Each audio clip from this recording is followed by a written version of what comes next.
how does your version of the Pac-Man game actually works? It's actually different.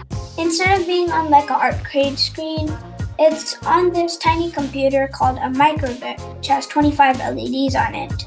And Mhm. instead of the ghost catching you, it's actually Pac-Man catching the ghost. And what happens if Pac-Man touches a ghost? So if Pac-Man touches the ghost is supposed to disappear, and the screen becomes clear, and then it shows your score, and it adds 1 point.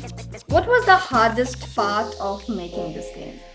I think one of the hardest parts was like making the theme song. Does sounds challenging a lot. So, would you like to add more levels in the future? Yes, probably. I would actually want to find out how to add like levels and how to add a stop to the game.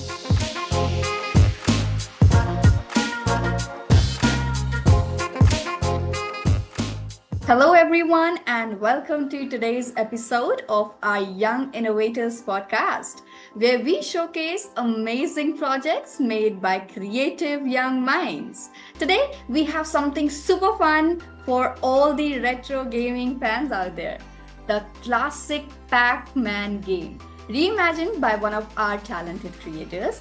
And we'll find out how they brought this arcade favorite to life and what challenges they faced, and maybe even hear some tips for making your own game.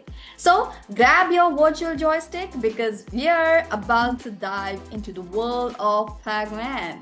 So please introduce yourself. Hi, my name is Tilak, and I have made a game of Pac-Man, which I was pretty interested about. That's a lovely way to introduce yourself. And now I'm curious, what's your project called? It's called the Pac-Man game. So that's a fun name for your project. So tell me, why did you choose to make a Pac-Man game? So it was for our show and tell session, and after all the things we've learned in class, I chose to do Pac-Man because I was really interested in playing games and I like Pac-Man. I like that reason for making a Pac-Man game.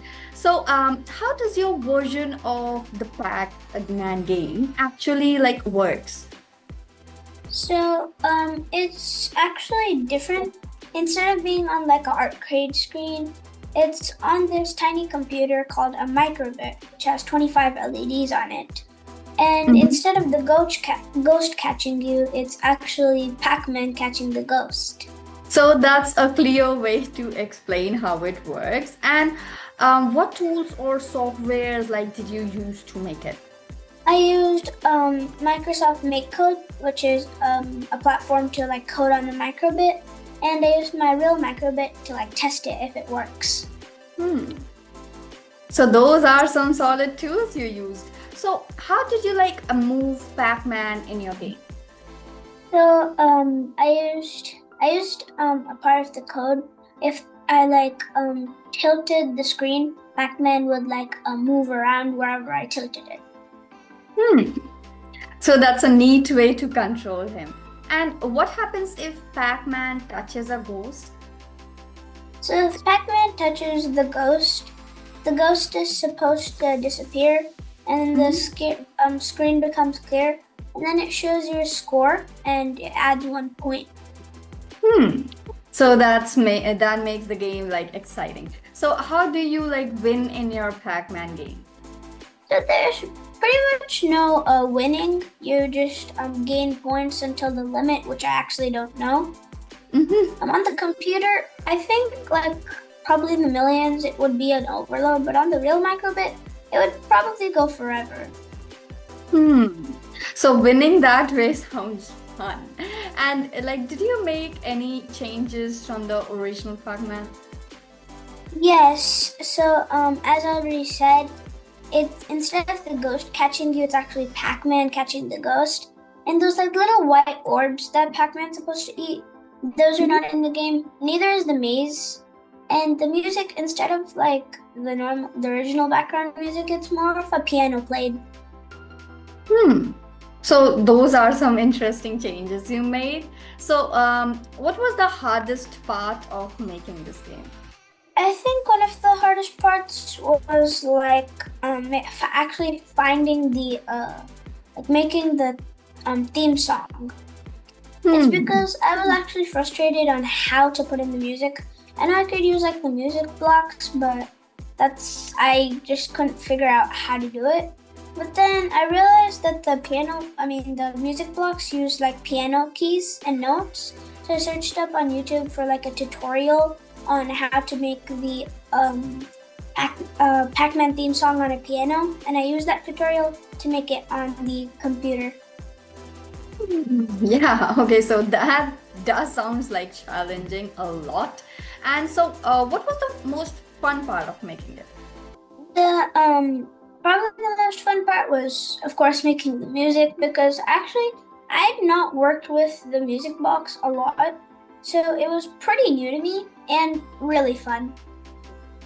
Yeah, that must have been a great moment. So, how long like did it take you to finish? On the first day, I just like made the original code we learned how to do, and then on the second day, I made all the changes and added in the music. So that's quite a timeline. So, did you work on it alone or with someone? I worked on it mostly alone, but on some parts, I needed to like clear the screen for it to show the score. So I got help from my parents to do that. So working that way sounds nice. So, what skills like did you learn while making it? The major skill I learned was using the music note blocks and the sprite blocks, and that's pretty much it. The rest of the things we've worked with before and I'm familiar with. Those are great skills to have. So, would you like to add more levels in the future? Yes, probably. I would actually want to find out how to add like levels and how to add a stop to the game. Yeah, so adding more levels sounds exciting. So, can your friends play your Pac-Man game too? Yes, so there's two ways. One, if they like come over to my house, I can have them play it on the computer or with my Microbit. And number two, I can send them the link or like an email for them to check out the code. They can play it on the computer, but if they have a Microbit like me, they can connect it and use it on the Microbit. That's awesome. They can try it out, and I bet they'll have a lot of fun playing it. Okay, so we can now call the parents. Welcome to Tilak's dad. So, could you share the role you've played in supporting your child's project, and how does it feel to see them create something so innovative? I mean, when I was a kid, even I used to love playing games on the handheld devices and everything. When Tilak got into this program, he was lagging to concentrate on things and get it done. Once he tried something and if it was not working out, he used to give up. Then we both sat together, like how he explained, I was not able to clear the screen. So that is where I sat with him and I told him, okay, you do step by step, break it out. And I cheered him up. And that is when he got it. So, I mean, I feel initially I was surprised to see how he was able to do with a little help from me. And then you guys do a wonderful job. Whatever you teach in the class, he was able to grasp it. And then he was able to reproduce using a wonderful project. So that's wonderful to hear, and it's so great when parents are involved and supportive of their like kids' creativity. So it must have been rewarding to see Tilak take ownership of such an innovative project, and it really shows that how much encouragement can make a difference. So thank you so much, Tilak's dad. Yeah, thank you so much for adding to your sharing your experience with us. Thank you so much.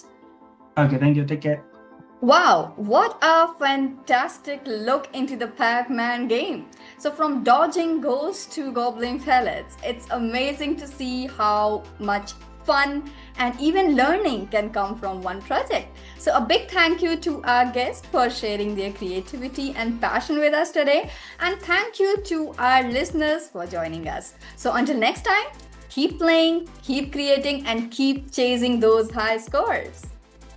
Thank you for watching. Thank you for actually having me in the podcast. I didn't think I'd make it this far in the competition. And it's pretty much just fun. Thank you so much, Tilak. So till then, take care. Bye.